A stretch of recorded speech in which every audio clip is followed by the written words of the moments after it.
Pia. Si Pia na naman. Ay, pupunta kami Espanya. Kasi nasamgyup kami. Kasi gutom na. Siya.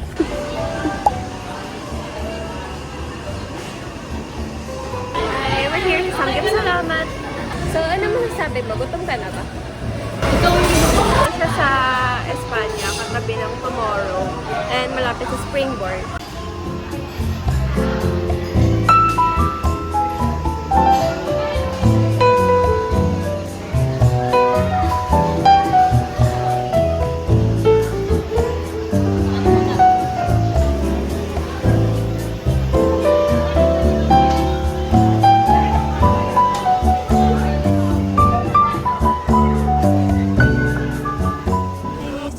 Ko lang ng bahay kasi pupunta akong Espanya kasi may tatry ako dun na chicken, flavored chicken. Punta ako sa chicken sa Espanya. Tatry ko lang. Pia! Ito niya yung bangs niya. Wala palang dine-in. So, baka punta kami 7-Eleven para uwapo. Gusto lang naman kakainin. Kasi wala palang upuan.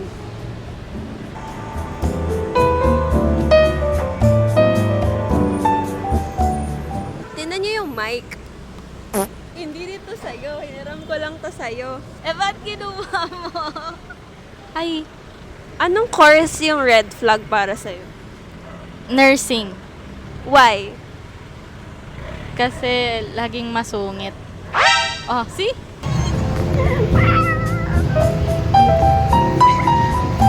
Yay!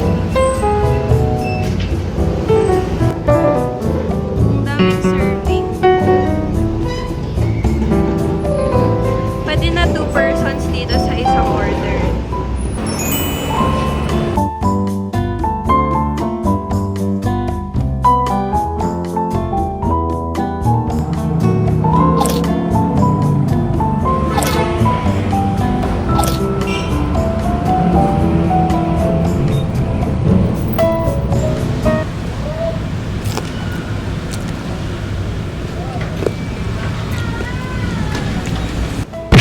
Sobrang dami ng chicken. Hindi niya naubos. How would you rate the chicken? 8. Pero masarap. Ako, 8.5 to 9. Favorite ko yung mga ganong chicken. Drizzled chicken. Mga flavored chicken. Sulit na siya sa isang tao. Kung hindi kayo malakas kumain, okay na yung isang order sa 2 tao kasi sobrang di ba, loaded na yung chicken. Masarap. Kaya 9. I love it. What? Sali ko yun What? Alam nyo ba, bumili ako ng mini mic. Kita yung mic ko ngayon. Nangat-ngat na ng creature to. And pwede ako mag-ASMR doon. Hi. I'm on my way to Salcedo to meet my cousin, si Ate Sasha. And hindi ko pa alam kung saan talaga kaming cafe pupunta. Pero target kasi namin is Cooper sa BGC. Pero umuulan and wala kami mabook na Grab. Commute lang din ako, jeep. Baba ako ng Ayala Avenue. Tapos intayin ko na lang siguro here. Malapit. Covered ko na, pawis na ako. Sabi ko sa kanya, wait ko na lang siya dito sa Coffee Bean. Sa tapat ng Yuchenko Museum. Ang cute ng lashes ko. Tinan. Wow! Okay, so sabi niya, diretso na daw sa sulok ko.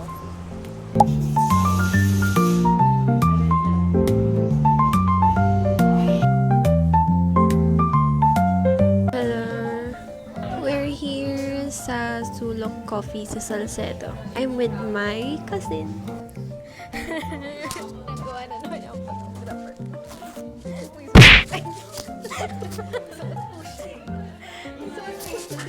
Parang kang nag-reveal ng something dun.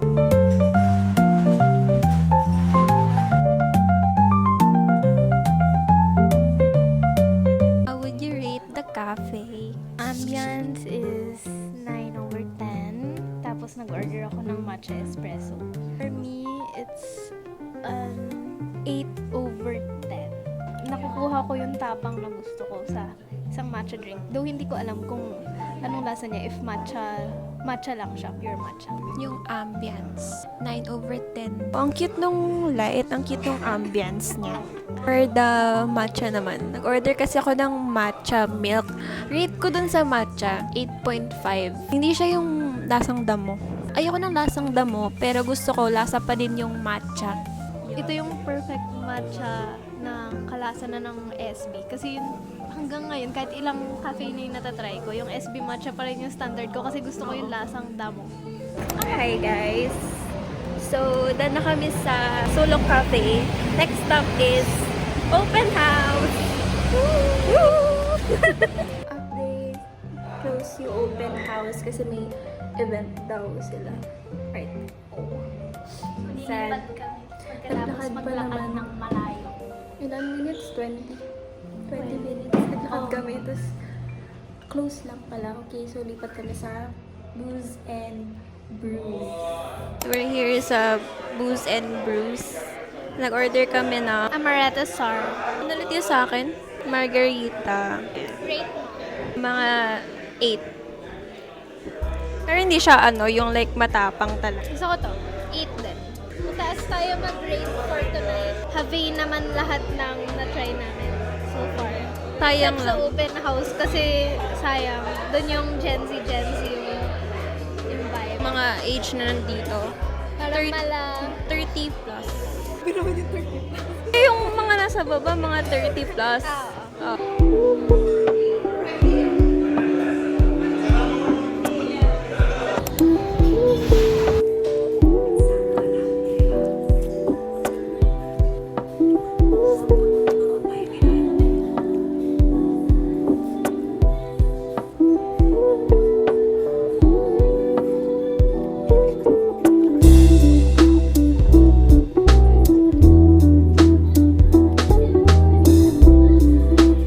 How would you rate the food here? 8 over 10. Nung potato mozzaball, hindi mainit. Ang in-order niya katsudon. Ako sa cheesy gyudon. Rate ko dun mga 7 over 10. Sama ni mozzarella dun, 7 over 10. Cheesy gyudon. Masyado siyang madaming cheese. Masarap siya, pero masyado siyang madaming cheese. Tapos, sobrang dami ng sibuyas. I like sibuyas. You like sibuyas? No. Yung mozzarella balls, hindi nga siya mainit. Kaya hindi siya like yung cheese pool. Gusto ko yung cheese pool. Masarap pa rin naman. 7 over 10 sa akin. Sa kanya, 8 over 10. Next namin pupuntahan is Dangwa kasi imi-meet niya yung buyer niya. Binili ko na mic pero Type-C. Binenta ko sa kanya. Tapos, binenta niya. Tapos may bumili na. On the way to down. Tinay namin yung coffee run. Mine is lychee iced tea and sa kanya is creamy latte. 9? Taas ah. Ito okay lang, mga 8 over 10 kasi lasa naman yung lychee and iced tea. Okay lang, sarap naman. Dapat kasi kami, bibili kami ng siomay sa Noval. Kaso ang tagal nung nagbebenta.